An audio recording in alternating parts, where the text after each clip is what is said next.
Hello everyone. The COVID-19 epidemic has continued to evolve over this weekend.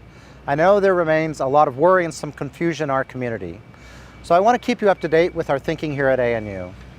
As we have seen, COVID-19 infections exponentially increase if left unchecked. But Singapore and other countries show that with strong public health measures, including social distancing, attention to personal hygiene, and contact tracing, it is possible to continue with some form of business as usual while containing the spread of the virus. We also know that if the disease does break out, it can be controlled by large-scale shutdown of activity, as demonstrated in China and Korea. But the spread will happen again unless subsequent measures are sufficient to stop its spread. So let's all remember, society cannot just shut down until a vaccine comes along more than a year from now. We really will run out of toilet paper by then and everything else.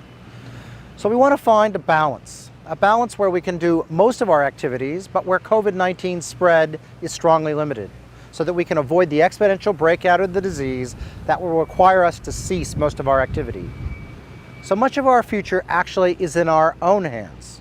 The better we do at containing the disease by our actions, the less draconian measures we will need to take in the future, and the safer our community will be. Here at ANU, we are among the largest concentration of people in the ACT, and we are already putting into effect measures that will limit the spread of the disease when it does come into our community.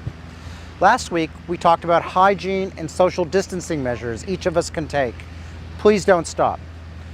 We have seen at other universities the need for many people to self-isolate when a COVID-19 case occurs in a large class. We're working to ensure even if a case does occur in our community, others are unlikely to be infected. This week, we're going to start to push for fully online delivery of many of our large classes and look at those smaller classes and tutorials where social distancing is hard. That way, we can find appropriate solutions.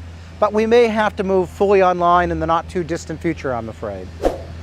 Our residential halls are where many of our students congregate.